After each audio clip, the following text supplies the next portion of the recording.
Good morning and God bless. I want to speak on a few things today about atheists and how they argue about God's sovereignty. So, let's get something straight.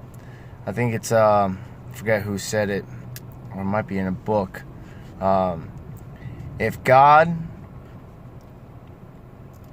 is all powerful and doesn't destroy evil, then he is cruel. And if God wants to destroy evil but can't, then he's not omnipotent and he's not worthy of praise. And there was another part. If God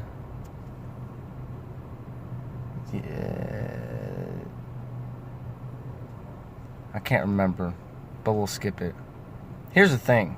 When people say, I had a friend that would say, oh, I can't believe in a God that allows children to be murdered and things like that. Here's the issue with this. To anybody who's an atheist or anybody who questions about all the evil that happens in the world and why God doesn't stop it. There's a thing called free will. And whenever your life goes crazy or you hear about evil things that happen to other people and the hunger and the murders and the rapes and everything else like that, you have to understand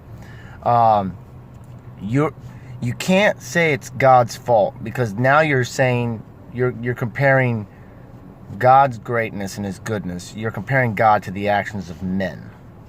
You can't do that. How do you blame God for the actions of a man? God gave everybody free will. And if he were to interject and stop someone from being murdered, he would have to interject and stop everybody from being murdered.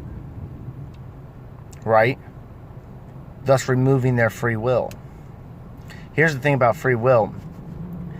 If you choose to love somebody, think of it in this way. You're choosing to not hate them. Your love can't be forced. So if you choose to love somebody, you're not choosing not to love them. You're choosing not to hate them. Do you see how that works? If you choose to be compassionate towards somebody in a certain situation in your life, you're choosing not to be cruel as well. There's a choice. And we all make mistakes and we all sin, but you can't take away free will. Can you imagine if your free will was taken away? No matter what it was, free will is removed, which means you would have to obey diligently, otherwise God would intervene and stop you. That wouldn't be free will. That would be bondage. God didn't do that. He gave us all free will. Not that we are evil and wicked. I believe it's in the Bible. I haven't got to that part yet. I'm still in the book of Deuteronomy. But God said we are subject. The creation is subject to evil, which means we're allowed to choose. Adam, for instance, he sinned and brought all mankind down with him. Simple as that. It's that simple. He was given the option to choose.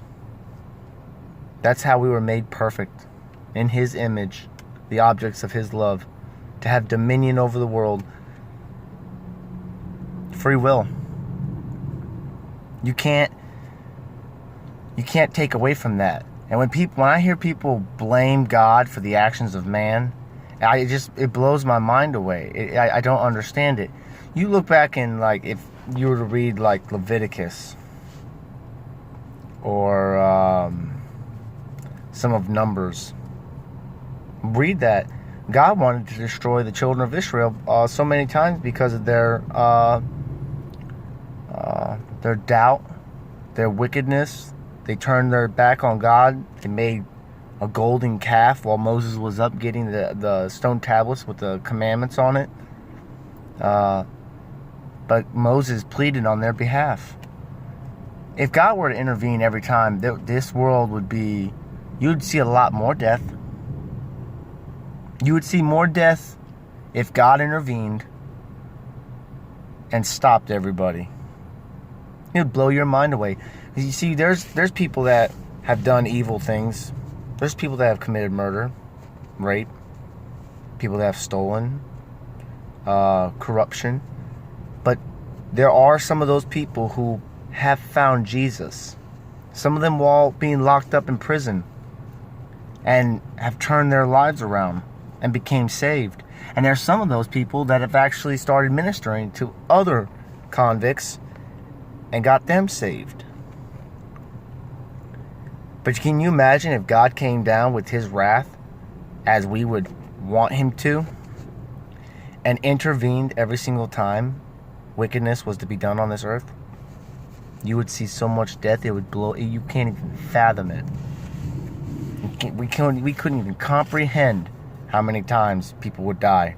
God would just come in and smite them. Heck, he did that with Aaron's sons. Moses' brother Aaron, he was a priest for the people, and God gave them specifics on how to do a sacrifice. And then as soon as God came down and was taking a burnt offering and his fire consumed it, Aaron's two sons, oldest sons, they just got done being anointed and everything. This was like one of their first sacrifices.